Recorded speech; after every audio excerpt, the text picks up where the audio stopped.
বাংলাদেশের বর্তমান পারিবারিক আইনে এটার প্রভিশন আছে। ম্যারিটাল রেপ নামে একটি নতুন এবং মুখরোচক শব্দকে ইন্ট্রোডিউস না করিয়ে এটাকে সেখানেই রেকমেন্ড করা যেত এবং এটার মাধ্যমে, এই সুপারিশের মাধ্যমে আমরা নতুন কোনো আইন প্রণয়ন ছাড়াই যারা নারীর উপর এমন অত্যাচার করে যেখানে তার কোনো মেডিকেল ড্যামেজ হয়, তার কোনো ফিজিওলজিক্যাল ড্যামেজ হয়, সেটার শাস্তির বিধান করতে পারতাম। কিন্তু সেটা না করে এখানে খুব হাস্যকরভাবে একটি আইনকে উপস্থাপন করা হয়েছে, যেটি আইন হলে এটার কোনো আইনি বাস্তবতা থাকবে না, কারণ এখানে কোনো সাক্ষী থাকবে না। আমরা আজকের একটা কেস বলতে চাই, এটা সম্ভবত গতকালের ঘটনা, আজকে পেপারে এসেছে। আখাউড়ার একটা ঘটনা, আপনারা জানেন।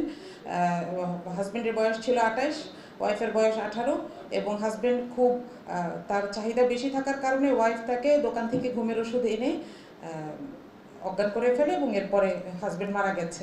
খুব সম্ভবত শেষ খবর পাওয়া পর্যন্ত হাজব্যান্ড খুব মুমূর্ষ অবস্থায় আছে অথবা মারা গেছে। তো এই ধরনের ঘটনা যখন আমরা ভীতি যখন মানুষের মনে জাগাতে থাকবো, তখন আমাদেরকে এই ধরনের পারিবারিক সহিংসতাকে আরও বেশি বেশি সাক্ষী হতে হবে। এ ব্যাপারে আমাদের প্রতিবেদনে কোনো ধরনের সুপারিশ আসার দরকার ছিল, যেটা আসেনি। এরপর আমি একটু বিস্তারিত যাব একটা বিষয়, সেটা হচ্ছে যে এই প্রতিবেদনে হিন্দু পারিবারিক আইনকে একেবারে অস্বীকার করা হয়েছে, যেটাকে অভিন্ন পারিবারিক আইনের মাধ্যমে সমাধান করার চেষ্টা করা হয়েছে। কিন্তু আমরা জানি যে হিন্দু পারিবারিক আইনের কিছু স্পেসিফিক জায়গা আছে যেগুলোকে অভিন্ন পারিবারিক আইন দিয়ে স্পর্শ করা যায় না। আমি একটু উদাহরণ দিচ্ছি। 1955 সালে যে হিন্দু বিবাহ ল ছিল, সেটা 2012 সালে কারেকশন হয়, কিন্তু এখানে কারেকশনের পরেও এখনকার অবস্থাটা এরকম, আইনই বলে দিচ্ছে যে রেজিস্ট্রি করার জন্য তারা বাধ্য নয় এবং এই কারণে হিন্দু বিয়েতে কোনো রেজিস্ট্রেশন হয় না, এমনকি হিন্দু নারীর কোনো ডিভোর্স দেওয়ার কোনো অধিকার থাকে না। এবং যেহেতু রেজিস্ট্রেশন হয় না, সুতরাং কোনো পারিবারিক সহিংসতার শিকার হলে কোনো হিন্দু নারী কখনো মামলা করতে পারবেন না। এর সাথে যৌতুক নিয়ে যে মামলাগুলো আছে, সেগুলোতেও খুব সচেতনভাবে হিন্দু নারীকে এড়িয়ে যাওয়া হয়েছে। আমরা জোরদার দাবি জানাচ্ছি যে অভিন্ন পারিবারিক ল না করে হিন্দু নারীর জন্য এই তার নিরাপত্তা, সামাজিক নিরাপত্তা, আর্থিক নিরাপত্তার জন্য এই আইনগুলোকে সংশোধন করা হোক। এরপর যে বিষয়টা নিয়ে কথা বলতে চাই, সেটা হচ্ছে সম্পত্তিতে হিন্দু নারীর অধিকার নিয়ে। আমরা জানি 1937 সালের যেই লটা আছে, সেটা অনুযায়ী একজন বিধবা তার ছেলের সমান সম্পত্তি পাবেন, কিন্তু তিনি মারা গেলে আবার এই সম্পত্তি ছেলের কাছে চলে যাবে। এবং যদি কারো কন্যা সন্তান থাকে, সে পিতার সম্পত্তি পাবে না, কিন্তু তার যদি ছেলে থাকে, অর্থাৎ যিনি মারা গিয়েছেন তার যদি নাতি থাকে মেয়ের ঘরে, তাহলে সেই মেয়ে আবার সম্পত্তি পাবে। তাহলে এই অবমাননাকর আইনটিকে হিন্দু অধ্যুষিত ভারতেই 1956 সালে হিন্দু সাকসেশন অ্যাক্টের মাধ্যমে কিন্তু কারেকশন করা হয়েছে। কিন্তু বাংলাদেশে আমরা জানি বিগত আওয়ামী সরকারের 16 বছরে 2 বার প্রচেষ্টা করার পরে, প্রচেষ্টা নেওয়ার পরেও, উদ্যোগ নেওয়ার পরেও এই আইনগুলোকে সংশোধন করা সম্ভব হয় নাই। তো সেক্ষেত্রে আমি বলবো যে এখানে কিছু অলরেডি সলভড প্রবলেমকে অ্যাড্রেস করতে গিয়ে কিছু প্রকৃত সমস্যাকে ভুলে যাওয়া হয়েছে। বাংলাদেশের 12% যে মুসলিম নারী, হিন্দু জনগোষ্ঠী রয়েছে, তারা এই সম্পত্তিতে অধিকার এবং পারিবারিক সহিংসতা সহ বিভিন্ন জায়গায় তাদের আইনি সহায়তা থেকে বঞ্চিত হচ্ছে।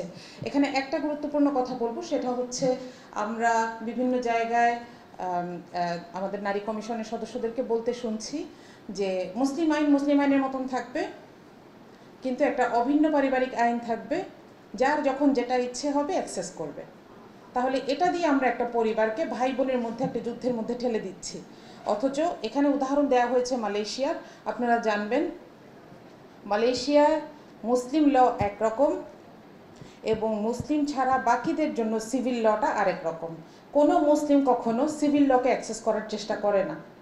কিন্তু আমরা দেখি যে বাংলাদেশে যেহেতু এটাকে বলা হচ্ছে যে চাইবে সে অ্যাক্সেস করতে পারবে, তাহলে এক ফ্যামিলিতে এক বোন যখন মামলা করবেন যে সে 50% সম্পত্তি চায় এবং তার ভাই তার সাথে একমত হবেন না, তাহলে আমরা একটা সমাধানের অযোগ্য বিরোধের দিকে আমাদের পরিবারগুলোকে ঠেলে দিচ্ছি। আমরা মালয়েশিয়াকে অনুসরণ করার কথা বলছি, কিন্তু আমরা মালয়েশিয়ার অবস্থাটাকে বোঝার চেষ্টা করছি না। সেখানে মুসলিমরা কখনো সেই আইনটাকে অ্যাক্সেস করার চেষ্টা করে না। তাদেরকে অবশ্যই মুসলিম ল অনুযায়ী তাদের সম্পত্তিকে ভাগ করতে হয়। চতুর্থত বলবো, পতিতা এবং হিজড়াদেরকে সামাজিকভাবে পুনর্বাসনের এবং রাষ্ট্রীয়ভাবে দায়িত্ব নেওয়ার কোনো সুপারিশ করা হয়নি, বরং এখানে খুব হাস্যকর একটা কথা বলা হয়েছে। আপনারা এর আলোচনাটা আগে শুনেছেন।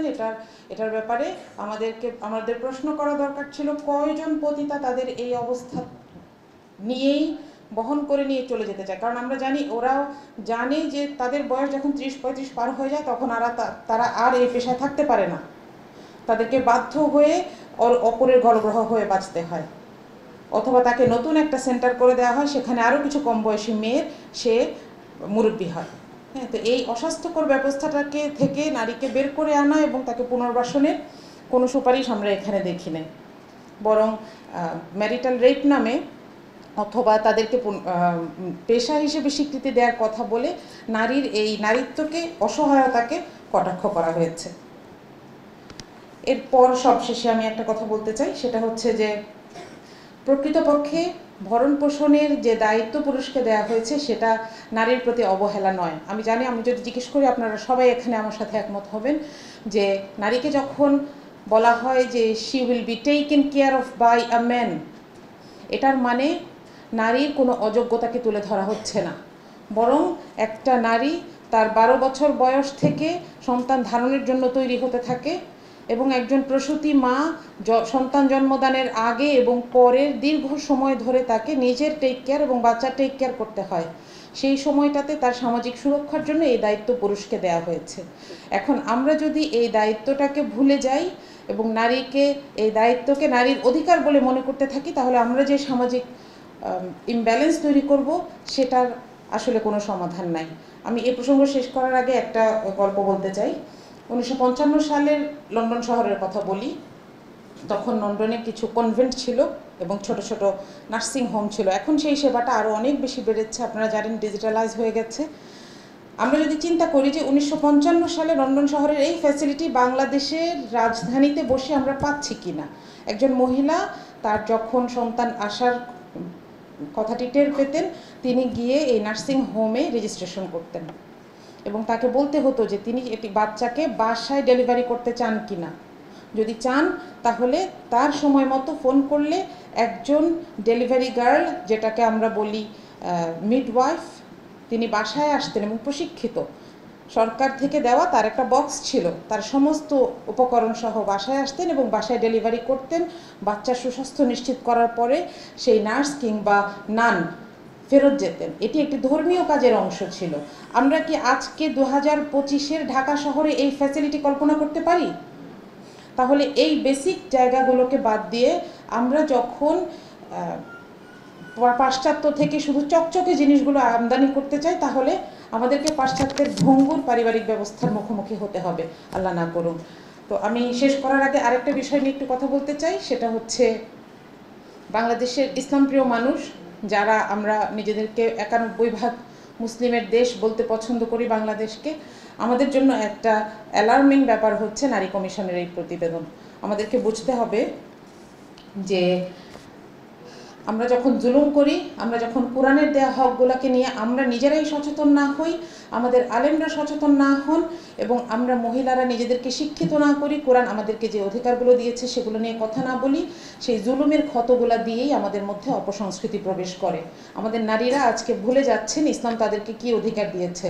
আমাদের নারীরা আজকে অভিন্ন পারিবারিক আইনের নামে আমাদেরকে অধিকার আদায় করে দেওয়ার কথা বলছেন। তো এই ব্যাপারে আমাদের সবাইকে অনেক বেশি সচেতন হতে হবে। সবাইকে ধন্যবাদ।